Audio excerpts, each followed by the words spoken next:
اگر وہ صحیح تیاری کرے تو آسانی کے ساتھ سی ایس ایس کر سکتا ہے۔ 3 سبجیکٹ ہیں اس کے جو جنرل نالج جنہیں ہم کہتے ہیں، 40 40 40 120 نمبر آپ کو چاہیے۔ اگر 2 میں آپ کے 120 بن جاتے ہیں اور تیسرے میں آپ کے 0 ہے تو بھی آپ کا وہ پاس ہو جائیں گے۔ ہمارے لوگ جب بھی سی ایس ایس سٹارٹ کرتے ہیں یا پی ایم ایس، وہ شروع کرتے ہیں آپشنل سبجیکٹ سے، پہلے کمپلسری کو کریں اس کے بعد آپشنل کو کریں۔ ناظرین، پاکستان میں سی ایس ایس یعنی سینٹرل سپیریئر سروسز کا امتحان ملک کے ذہین ترین نوجوانوں کے لیے سب سے باوقار اور سخت مقابلے کا امتحان تصور کیا جاتا ہے۔ اس امتحان کے ذریعے پاکستان کی سول سروس کے اہم اداروں جیسے پولیس، ریونیو، فارن سروس اور ایڈمنسٹریٹو سروس کے افسران کا انتخاب کیا جاتا ہے۔ یہ امتحان نہ صرف کسی انسان کی تعلیمی قابلیت بلکہ شخصیت، علم اور تجزیاتی صلاحیتوں کی جانچ کا ایک مکمل نظام۔ حال ہی میں فیڈرل پبلک سروس کمیشن یعنی ایف پی ایس سی نے سی ایس ایس 2024 کے تحریری امتحان کے نتائج کا اعلان کیا۔ اس سال مجموعی طور پر 23,240 امیدواروں نے فارم جمع کروائے، جن میں سے 15,600 امیدوار نے تحریری امتحان میں شرکت کی۔ ان میں سے صرف 395 امیدوار کامیاب ہو سکے اور تحریری امتحان میں کامیابی کی شرح 2.53% رہی۔ یہاں آپ کو یہ بھی بتاتے چلیں کہ سی ایس ایس کے تحریری امتحان میں کامیاب ہونے کے لیے ہر پرچے میں کم از کم 40% نمبر اور مجموعی طور پر 50% نمبر لانا لازم ہے۔ تحریری امتحان کے بعد اب اگلا مرحلہ انٹرویوز یا وائواس کا ہے، جو ایک نہایت اہم اور فیصلہ کن مرحلہ ہوتا ہے، جہاں امیدوار کی شخصیت، انداز گفتگو، علم اور حالات حاضرہ پر اس کی گرفت کو پرکھا جاتا ہے۔ انٹرویو میں کامیابی کے لیے آپ کو کیسے تیاری کرنی چاہیے اور ریٹن کے لیے کیا تیاری ہونی چاہیے اور کون سی ایسی غلطی ہے جو انٹرویو کے دوران آپ کو نہیں کرنی چاہیے، کن باتوں کو مد نظر رکھنا چاہیے، تو آج ہم انہی تمام پہلوؤں پر بات کریں گے۔ اسٹوڈیوز میں ہمیں جوائن کیا ہے سینئر بیوروکریٹ ہے رائے ناصر منظور صاحب۔ سر ویلکم ٹو سنو پاکستان۔ رائے صاحب، ہر سال ہزاروں امیدوار سی ایس ایس کے لیے ہم دیکھتے ہیں کہ جناب تیاری کرتے ہیں، اپلائی کرتے ہیں، لیکن اس بار تقریباً 7,500 جو کینڈیڈیٹس ہیں اپیئر ہی نہیں ہوئے۔ کیا کوئی نفسیاتی ان کو سمجھ لیں کہ ہم دباؤ تھا، آپ کو پریشر تھا، اور صرف 395 کامیاب ہو سکے ہیں، تو اتنی کم ریشو، کیا امتحان مشکل ہوتا جا رہا ہے یا قابلیت کم ہوتی جا رہی ہے؟ مسئلہ کیا ہے؟ اچھا، بہت شکریہ جی۔ اچھا، امتحان تو یہ بالکل ایف اے لیول کا ایگزام ہے۔ جو بندہ ایف اے لیول کا جو بندہ ایف اے کر سکتا ہے نا سیکنڈ ڈویژن میں، اگر وہ صحیح تیاری کرے تو آسانی کے ساتھ سی ایس ایس کر سکتا ہے۔ اچھا، اب دیکھیں نا، آج کے مرحلے میں جو ہم بات کر رہے ہیں، ریٹن پورشن کا ایگزام آیا ابھی، وائوا تو جیسے کہ آپ نے بتایا کہ ہوگا، تو ریٹن تک تو دیر از نو کمپٹیشن۔ دیکھیں نا، ریٹن میں جس شخص کے بھی 40% اس نے نمبر لے لیے کسی پیپر میں، اچھا اب آپ تو لوگ گریڈز میں آ گئے نا، A+A وغیرہ، پہلے ڈویژن ہوتی تھی، first division, second division, third division. یہ پتہ ہے 40% تھرڈ ڈویژن ہے، یعنی تھرڈ سے نیچے تو فیل ہوتا تھا نا، یعنی تھرڈ جو ٹارگٹ ہے وہ 40% از دا تھرڈ ڈویژن اور 50% از دا سیکنڈ ڈویژن، یا تو ہوتا نا کوئی 80% اور 90% اور یہ وہ۔ تو اس کا مطلب ہے کہ یہ 395 لوگ ہی تھے جنہوں نے تھوڑا بہت پڑھا ہے، باقی لوگ صرف وہ جو میں کہتا ہوں نا انٹروڈکشن کے لیے، مسئلہ تیاری کا ہے۔ مسئلہ تیاری کا ہے، تیاری کا ہے۔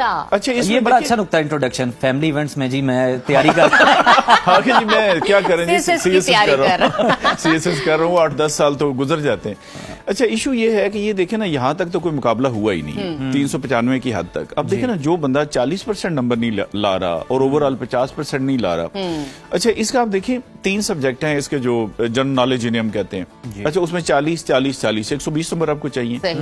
اگر 2 میں آپ کے 120 بن جاتے ہیں اور تیسرے میں آپ کے 0 ہے تو بھی آپ کا وہ پاس ہو جائیں گے۔ اچھا، یعنی یہ سی ایس ایس، میں اس لیے میں نے کہا نا ایف اے مشکل ہے، سی ایس ایس آسان ہے۔ اچھا ناصر صاحب، میں آپ سے جاننا چاہوں گی، ابھی آپ نے غلطیوں کا، تیاریوں کا ذکر کیا، آپ کے تجربے میں وہ کون سی خامیاں ہیں، کمزوریاں ہیں جو اکثر اسٹوڈنٹس کرتے ہیں تحریری امتحان کو کرنے کے لیے، اور اس پہ دھیان دینے کی ہمیں اسپیشلی ضرورت ہے؟ بڑا اہم سوال ہے جی، اور یہ دکھتی رگ ہے لوگوں کی۔ دیکھیں ایشو یہ ہے کہ دیکھیں، سب سے پہلے اس میں 2 چیزیں جو میں انگلیاں کھڑی کر رہا ہوں نا، ایک ہے جسے کہتے ہیں نا ڈاگ ڈٹرمینیشن، کہ آپ 100% ایک پکی بات ہو کہ میں نے یہی امتحان مقابلے کا پاس کرنا ہے، سی ایس ایس ہے، پی ایم ایس ہے، یا یہ آل کمپیٹیٹو ایگزامینیشن، اسی کے آگے سلسلے ہیں۔ اچھا، ایک تو یہ پکا فیصلہ ہو کہ میں نے 2 سال اب یہی کاروبار کرنا ہے اور کوئی کام نہیں کرنا۔ دیکھیں نا، ساتھ ساتھ لڑکا یا لڑکی تیاری کر رہے ہوتے ہیں، پھر ساتھ ساتھ جاب کی تلاش ہوتی ہے، امریکہ کے ویزے کی بھی کوشش، چیزیں چل رہی ہیں، امریکہ کا ویزا، ساتھ گھر والے رشتے دیکھ رہے ہوتے ہیں، تو وہ 5-6 کام تو پھر دیکھیں نا، 5-6 کشتیوں میں 2 کشتیوں والا ڈوبتا ہے تو 5 والا تو ڈوبے گا۔ ایک تو پکا فیصلہ کر لیں کہ 2 سال میں نے یہی کام کرنا ہے۔ اب رہے گی دوسری انگلی، دوسری یہ ہے کہ آپ کو پراپر گائیڈنس ملے۔